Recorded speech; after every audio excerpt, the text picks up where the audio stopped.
LeFou, channel 347, your hallucinating state of nations today.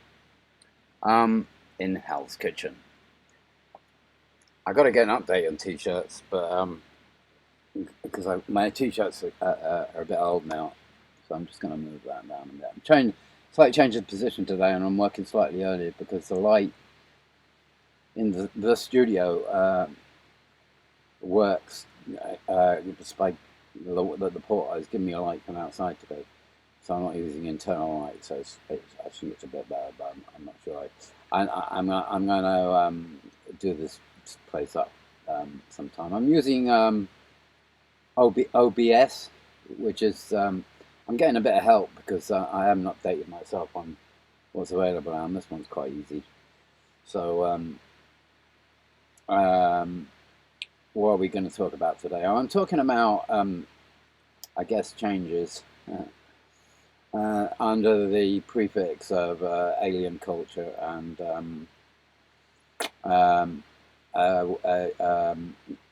what happens when things happen to you.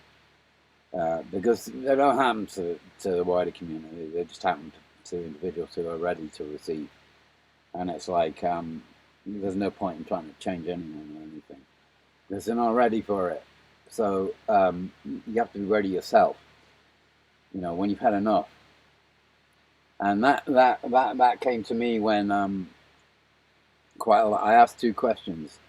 In 1993, I had a crisis. Everybody has a crisis, and this is why, you know, in some ways it's right that Jung is right in that, you know, people miss out on the idea that there's two halves to life, and the first half is, you know, like youth culture and growing up and doing all the things you do, you know, getting out of it and stuff, and then you kind of you have a settling, right?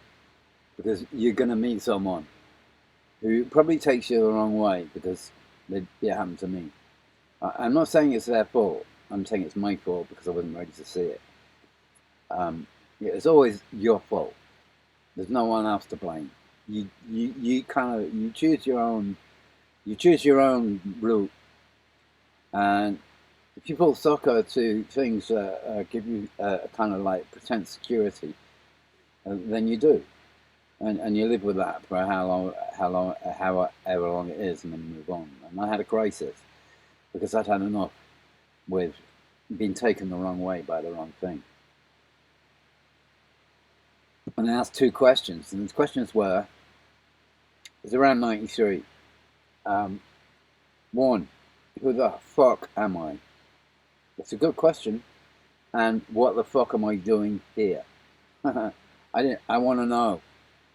I want to know who the fuck am I, because I'm not who I think I am. And what am I doing here? And where is here? And what is this place? Because it's a question that everybody always comes to eventually. You know, where are we? Okay. So it was serious. It was serious at the time because I was in crisis. I don't need to talk about that at the moment, but that's what happens when you kind of get when it kind of falls apart, right? You get serious with yourself. Well, it's worth asking those questions and being serious about, even though you're not going to get answers straight away. But what I'm saying about answers is that there'll come a point after that, and it took about 15 years for me, where if the question was genuine, you'll get an answer. And the answer will come in a kind of strange way. And I call it's downloading, basically. It's kind of information coming from beyond. And you have to trust in it. And it's the mystery. We're going to do mystery schools sometime because people think they went, but they didn't. And I think part of what this is about is also the question comes up, you know, the answer to the question comes up that everything is a lie, and people only get the half of it really until you're ready to get the whole of it. and all of it is way beyond understanding. But um, it happened around 208 for me, 278 around then, because I had another crisis, and this was like a financial crisis.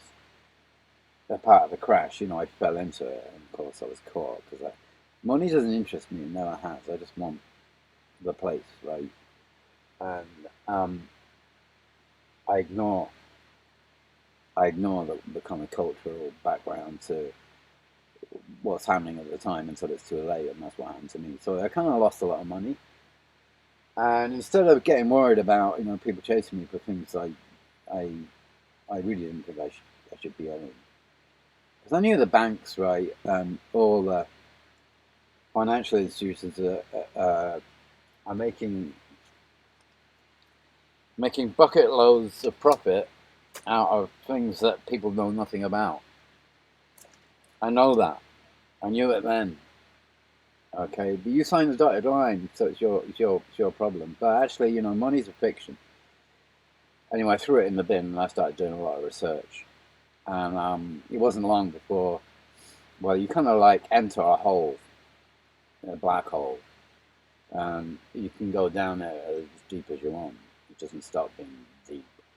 And it eventually get to the realization that everything is alright. And it's like, it's not until you kind of get there with the realization that you start opening up to other things, because there are other things, and that's what I'm really here that's what I'm here to try and help people with, because there are other things, and those other things have to do with uh, cosmic consciousness and the raising of cosmic, your own cosmic consciousness, because the universe is intelligent.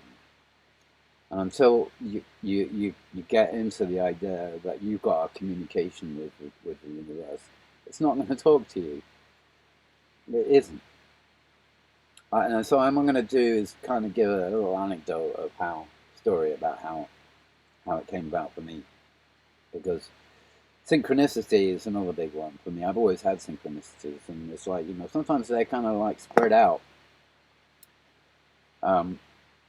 over years. You won't get one for a year or two, a big one.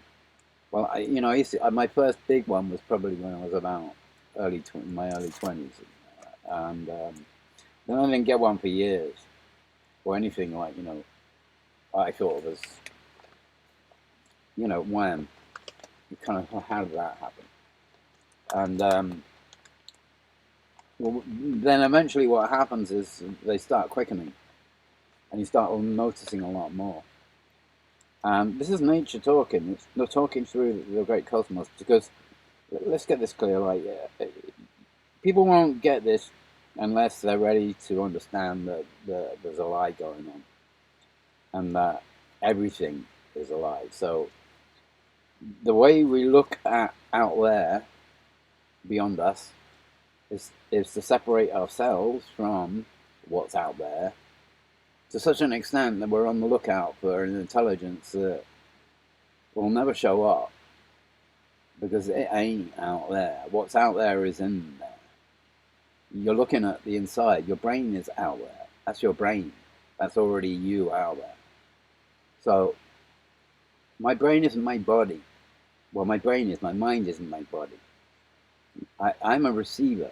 Like, a human body is an amazing piece of equipment, really. It's a machine. It's a better computer than anything that man has tried to build since, and it will be forever.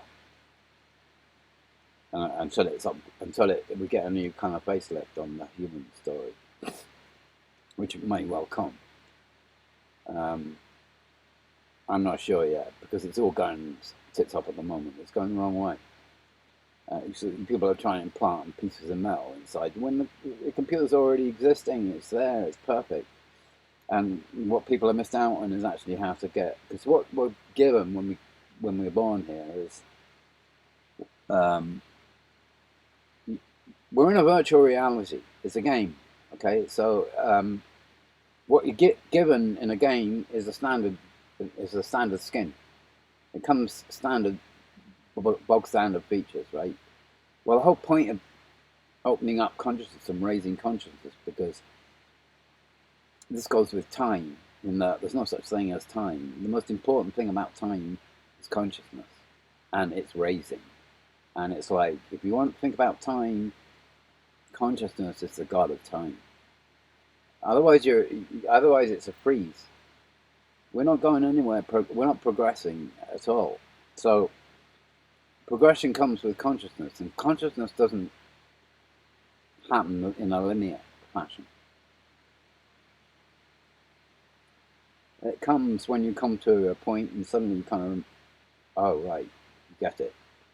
So you kind of like, that's when consciousness lifts up a level, because you knew something new that you didn't know before. Okay, and we completely recycle the same story until it kind of clicks, and then it clicks and it goes, and suddenly you're looking at something completely differently. That's consciousness. That's time, because that's the pyramid of time. That's the hierarchy of time. And so it happened for me when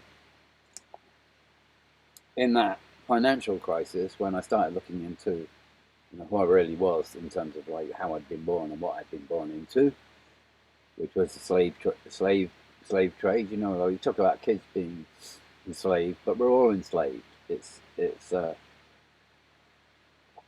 program, and you get given a name which is handed down from parents, ancestry.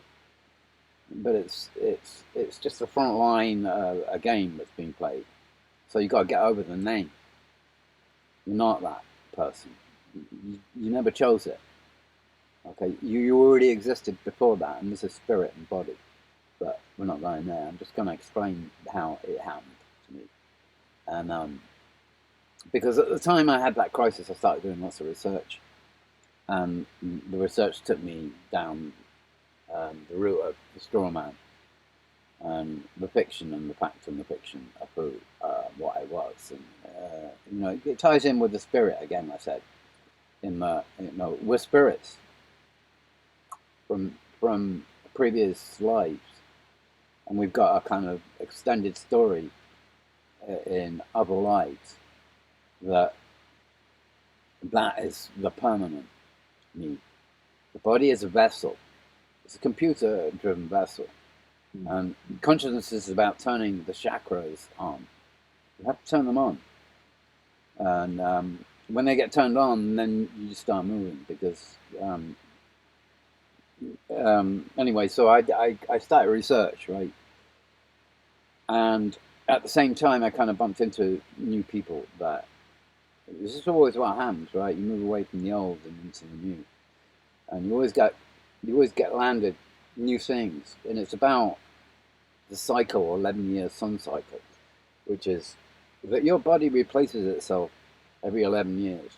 All the cells are new, and this is why you can start to write your own DNA. DNA is like, they talk about the 70% that they haven't got a clue about, but the 70% is a blank space ready to be opened up to what already exists when you're ready.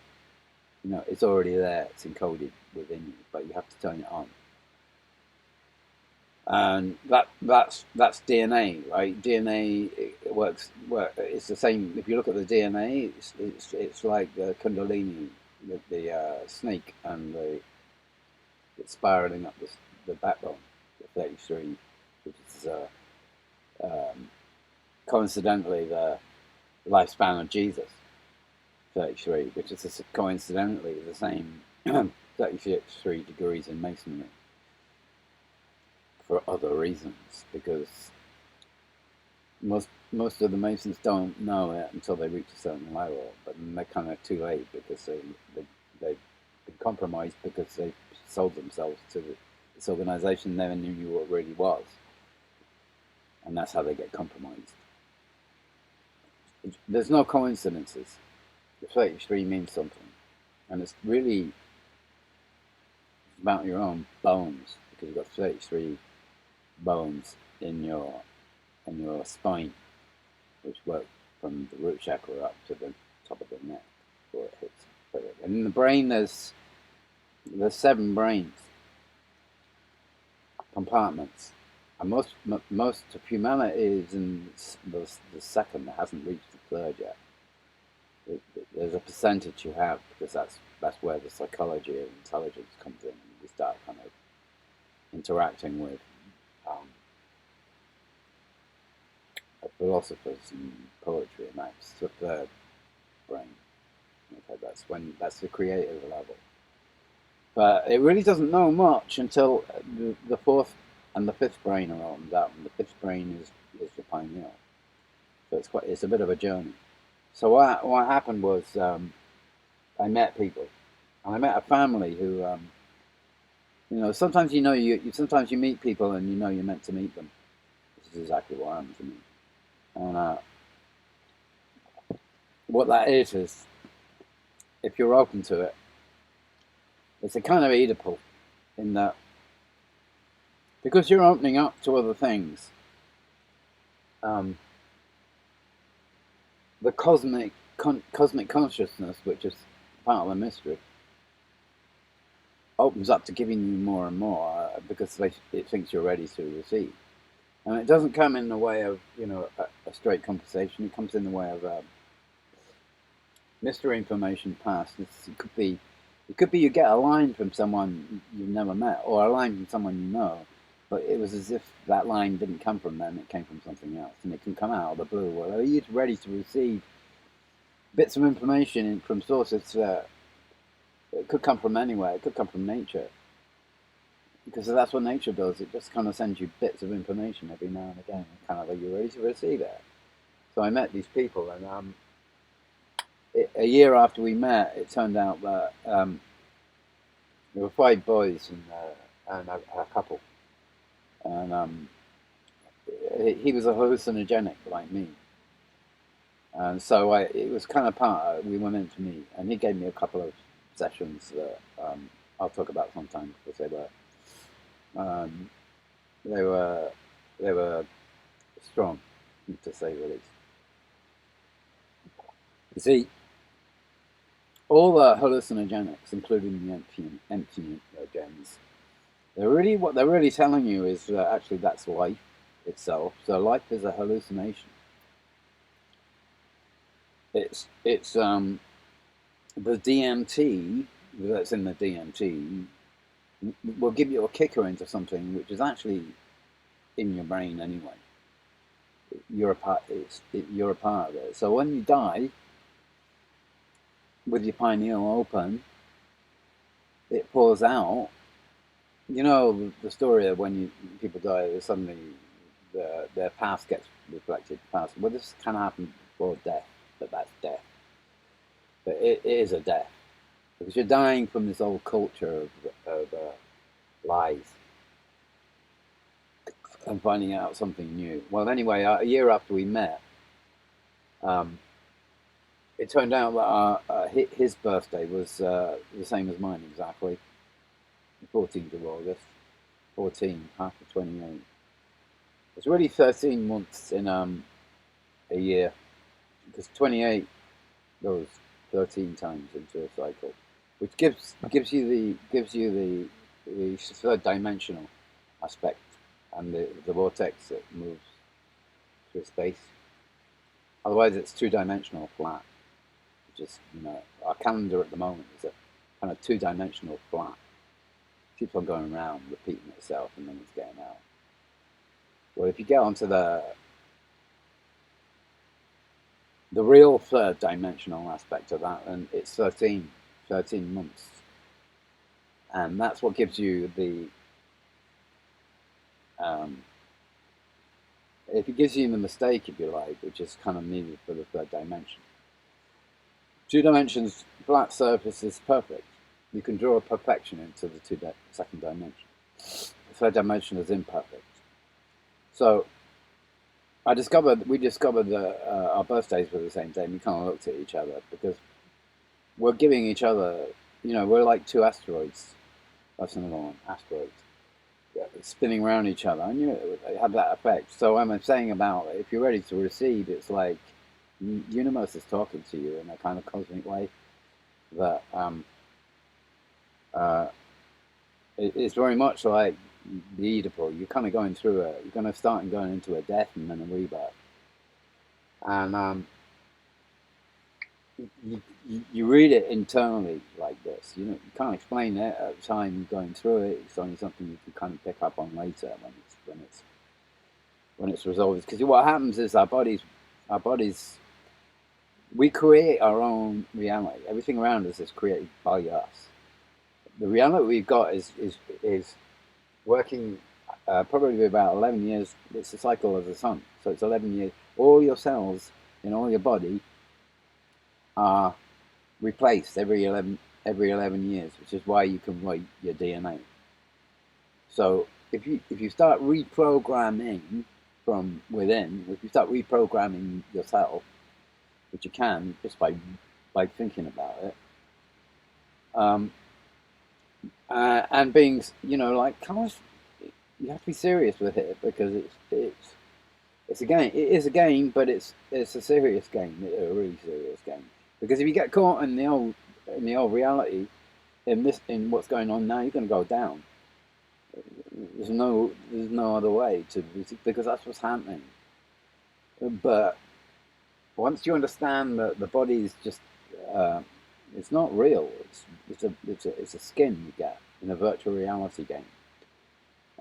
You have to open up the chakras of the body to understand what it really is, and then you're moving on to something else completely different. You're off planet, extraterrestrial, but you've got to understand it as the inverse of how it's been sold,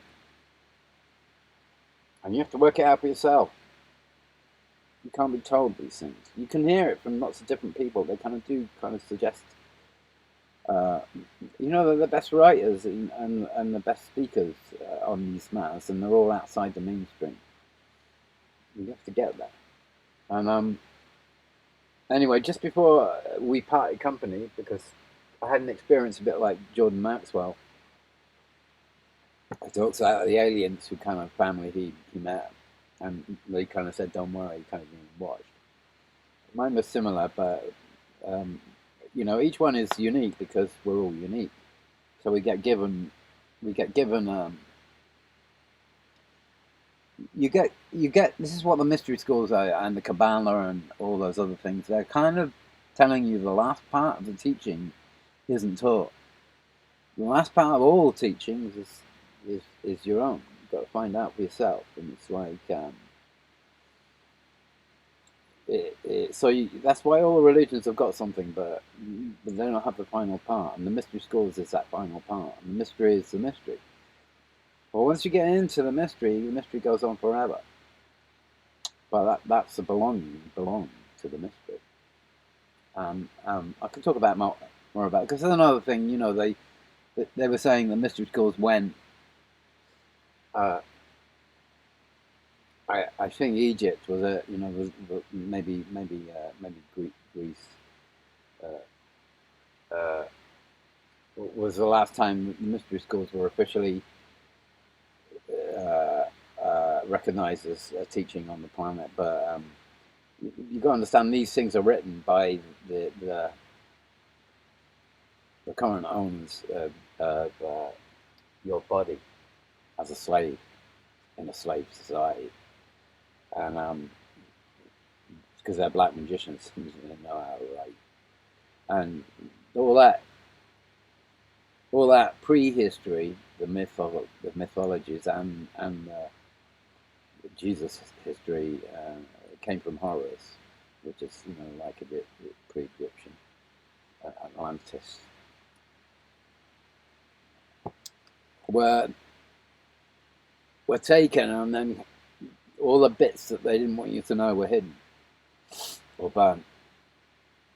And at the moment, the Vatican has the secrets wrapped up in its cellars and vaults, because they're the emperors. It hasn't changed.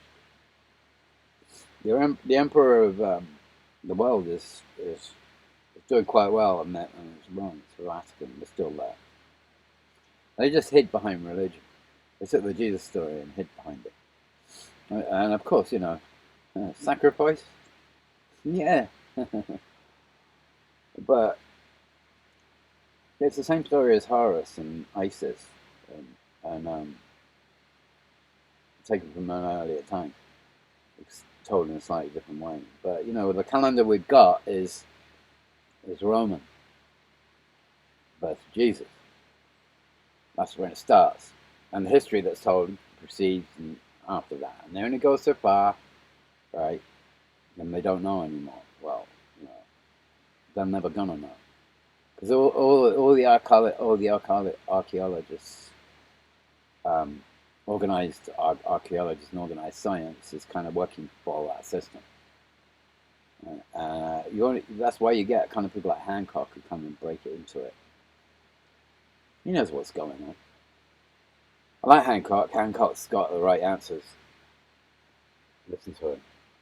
And just before I left that family, they went upstairs in the a couple, and they came back down with a book. They handed me a book, and the book was E.T. Missions 101, and the story of the book was that it told the story of like 50-year-olds who were either, it said, were crawled or walked into the body at the time of birth. Well, I grew up in Crawley in Sussex after I got back from the stateless. I was born in Rhodesia, but Rhodesia doesn't exist. Rhodes, right? The British got a fucking cheat going into Africa and calling countries after the elites' names. It's fucking horrendous. So Zimbabwe. So I'm stateless, and by birth, and my chart is the same chart as Trump's. Work that one out. It's 5 lines. It's danger country, and it came back down with this book, and I kind of had this big deja vu with it because I knew it already, but that was me. I didn't know anything until I got to about 40, between 40 and 50, and this all started kind of like cracking open for me. And downloads. That's how it works. You have to be ready to receive. And then what happens is you start to have a relationship with your higher self, which is higher consciousness, and that's time.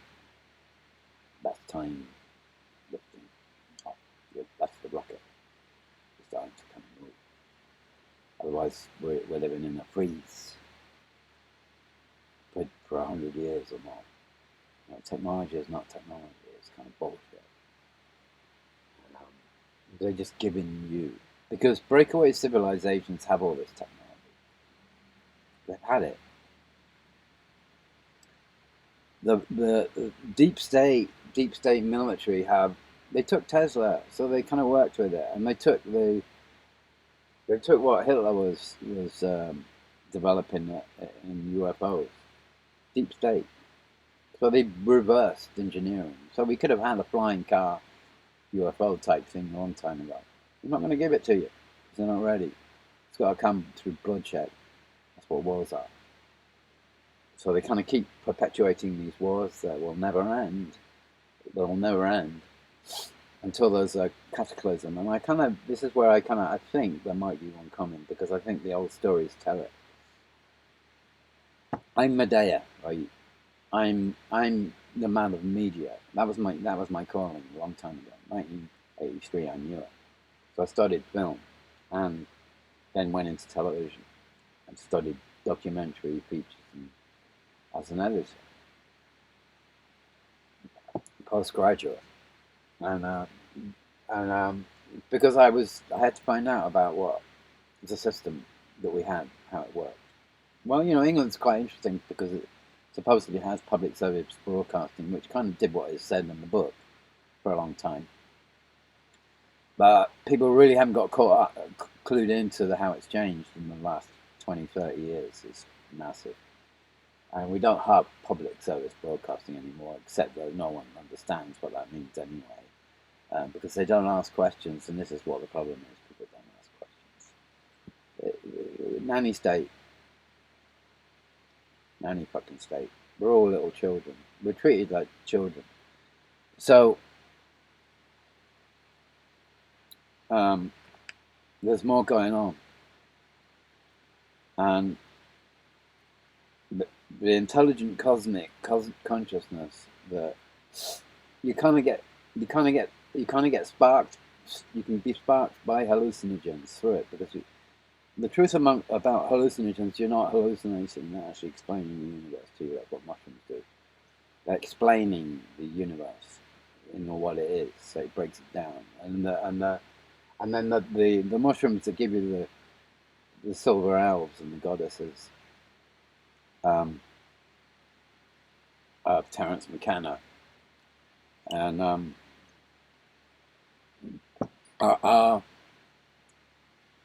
well, like, yeah, when you start walking into this space, right, then you start realizing it's really not out there; it's in there, and it's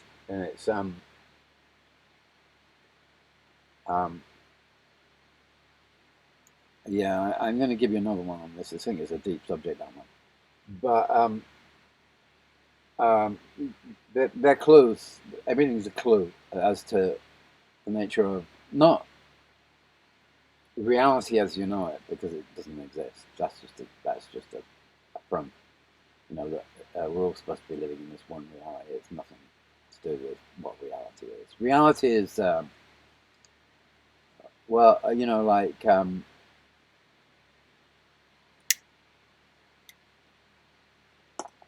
really think about how old this universe is, and then you kind of add to that there's probably been many breakaways.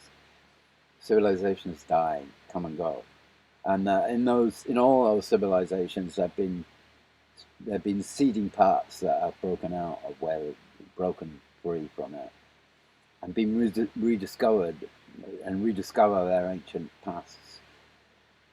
Then the idea of tribe and cult and cultures has existed for millions of years. So the technology we think we've got is kind of nothing on the technology that already is, and a higher consciousness knows it and sees it, and the human body is part of that. It's already a machine computer. It's just a vessel. We live in a vessel that opens up. I think I've said enough at the moment. I'll be back again with other things. I like rambling. Rambling's my thing. And you might get some music sometime as well. Thank you very much.